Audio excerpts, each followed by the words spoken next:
everybody, Brandon Jones here. I got Mr. Kyle Bossman here. Trailers. I got Mr. Daniel Bloodworth here. I'm right here. I got a whole pot of Gamescom trailers here. I got a lot of stuff to sift through. There's lots of trailers we could talk about.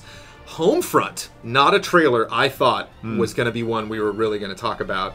Especially because we got a really great gameplay reveal where we were sneaking into a base, we're operating RC cars with C4 on them, you know, and taking out guards and stuff like that. So if Homefront was going to make a return, I thought we were going to go straight back to gameplay. But no, we get this CG trailer with a little kid that's just like, uh-oh, you know, get ready to not connect to this kid at all because he's some creepy-looking Polar Express, you know, nightmare.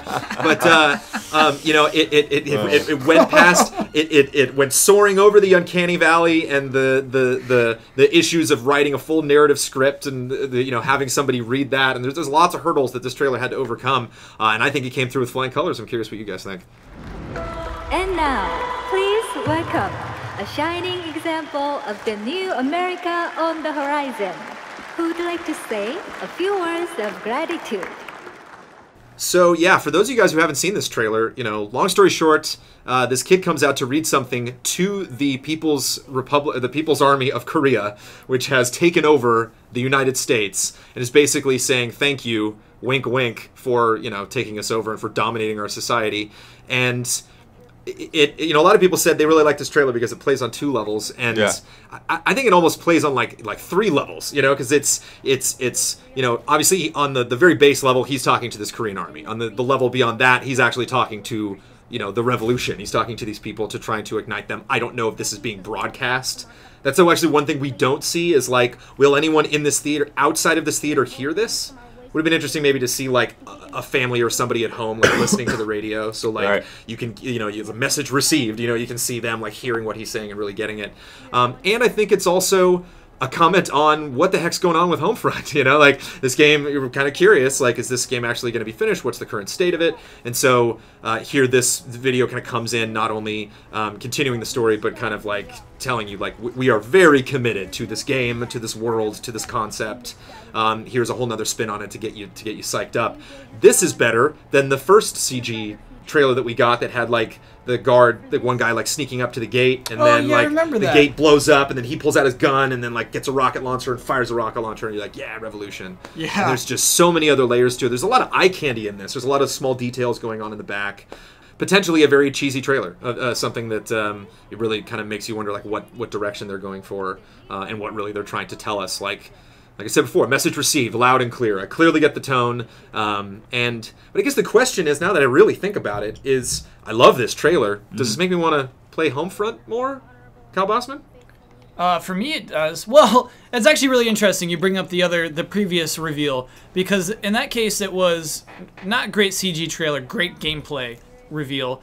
Here we have what I think is a great CG trailer and an okay gameplay reveal 2 years later. I really like this trailer, if we're just talking about this trailer. Neat idea, you know, neat concept.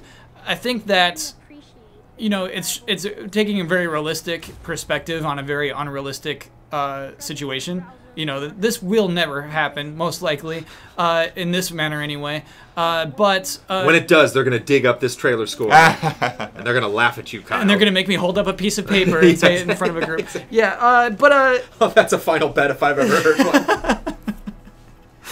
But I like how they're handling it. I like that it is handled with a certain realism and emotional stakes as well. And so, yeah, I think this is a really great trailer. I like any time you're saying one thing and showing another. It's good. I feel like it very much. I guess maybe I'm not like paying attention to detail because I'm actually noticing kind of this through line where like we see the guy in the factory and he steals the thing and then he hands it off to someone and then that guy takes it back to the base and then he's working on it, which I'm assuming builds up to this explosion in the end, right? Like that's the whole thing. I mean, not the kid's speech, like he's not like covering for them or something, but like you know, we see this guy at the end with his phone and then we see you know, a couple buildings in Philadelphia explode. 2 criticisms that I have for this game, which is why it's gonna be dropped down a little bit. One, I think the timing is weird. I think, I mean, I do like that it kind of like reaffirms our interest in Homefront. It kind of like does a good job kind of reselling the game and reestablishing everyone's expectations of it. But I would have liked if this was the first teaser, you know, like that would have resonated a lot more for me because I am thinking back to the other trailer and you know, I cautiously, you know, warn these guys to okay, you're good. This is a nice CG trailer. Don't make any more of these. You know, like, you're good. You've hit your quota on CG trailers. Maybe at launch you can drop something, but like, you know, we really need to see more gameplay of this. It really needs to be focused on what this world is like. You know, we do have this build where we're introduced to these characters. We see everybody being persecuted and beaten up by guards. You know, they do a great job of setting the scene, and then we see all these through lines as far as building up to this event in the end, and then we see the building blow up, and I have no idea why it blew up. Like, I have no idea what they blew up, what kind of win that is. Like, is that a win in and of itself, or is this soldier that we're seeing on the building that's raising his gun, is he now going to, like, join some kind of fight? And not only that, I mean, call me overly sensitive, but, like, you know, it's been how many years after 9/11, and I still don't necessarily want to throw my hands up in the air cheering when I look at the city skyline and see buildings crumble. It doesn't, you know, it doesn't like instill that like woohoo kind of vibe. So I think there's like a little bit of they kind of want me to be happy in that moment, and I'm still a little bit reserved just because, again, I have no idea. Like that guy that smacked that guy in the kneecap, is he in that building? If so, then yay, I'm happy about that. You know, it's like, oh, that guy who smacked his kneecaps. But I just don't know, and maybe kind of like tie that together a little more directly, if that's going to be your aim, if that's your end, if kind of this whole narrative ends with this one character in a hoodie and a cell phone. Who is that, and what role does he have, and what needs to happen now? Oh yeah, it's super funny. We see them like take down 3 guards, and then he texts, "It's time," after taking out 3 guards. Like, what were they preventing? It does seem very isolated. It looks like we blow up one building there. But you're like, right. If you saw a bunch of soldiers run in, you know, if the guy called people and then you saw a bunch of guys run in and all these guards turned around and they were getting attacked, and you kind of like pulled out from that scene and then had the vibe where like this is all happening, you know, this all these moments are evolving, you know, constantly, as opposed to just like, well, there's a win, sweet. The guy's got like a building stamp and he just stamp. Took out 3 more buildings. What do you think, Blood? Yeah, I think it does a pretty good job of, you know, showing the juxtaposition between what he's reading and obviously not meaning it. You know, he's reading it because he has to read it. Good performance too from this kid. Good excellent. job. Like, especially the stutter. He stutters in one word. Perfect. Yeah. It does make me wonder though if this is like a 40-year-old woman who just does a dynamite, you know, little boy impression. It's not though. It's not like a hey, I speak like a kid. It's like an actual like kid's voice. You know what I mean? I think it's important actually. Yeah, I think the moment where it kind of like turned the light on for me or whatever was the factory moment, you know, when the guys are like, yeah, we're resourceful, and I was like, we're gonna take what we got. I like the look from the woman next to him, like, what are you doing? Yeah. You're gonna get in trouble. I think it works pretty well, and I think you know, by the end of it, you know, it gets the tone pretty right. I do think that I'm not a fan of the raising the gun thing. It's just this weird, almost like slow motion kind of. It's like, all right, we did it. But well, the other reason too, and this, but then it also does it. I think the thing is that they do it again in the gameplay thing, and it's like, am I just gonna see people raising guns all the time in this game? I don't know. I think the other thing too is in just watching this, if I just saw this and didn't see any gameplay accompanying it, which is why it feels like an announcement trailer, it feels like something that's introducing me to the concept, is where do I fit into this? You know, like, you are the revolution. Did you see that? Yeah, we all are the revolution, but like the guy who steals the item and then takes it to his friend and then he engineers it, like, will that ever come into play in the actual game beyond me like go to this scientist and get his package and then take it somewhere else? You know, like, by showing me that, are you just painting the world, or are you actually introducing me to gameplay elements? And if you can do both of those things at the same time, then you get up in the 9s for me. You know, like then it exists on multiple levels. Then I'm really getting a sense of like, oh wow, we're looking at the game, but we're also telling the story, and there's just so much going on. But this kid's performance is so damn good. 8.6.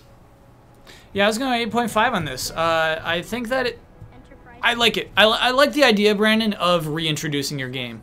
I think that's actually important. If they just did straight gameplay, I think it would feel even weirder than it does now, where it's just like, frankly, a lot of people forgot it exists. High Tech was having issues, and like it kind of got washed away. And so I think it's a good idea to come out and just say like, hey, reintroducing ourselves. Here we are again. And I think this does a good job communicating what the game's about, vibe-wise anyway.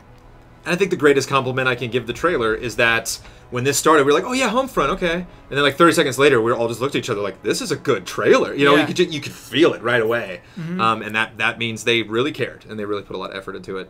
Does Daniel Bloodworth care? Yeah, I guess I'll go with an 8.9 on this. I think it was pretty well done. There are some things that I don't care for though, like I said, like like when you end it off, you could have just gone with your logo. You don't need to. It's kind of like going back to the be the Batman thing. It's like that doesn't say anything to me. Like yeah. Play a video game. That's all that says to me, It's like, don't tell me that I'm going to be doing this. It's like, I know I'm going to be doing this. It's a video game. First-person shooter. Like, yeah. So, yeah. Thought as much.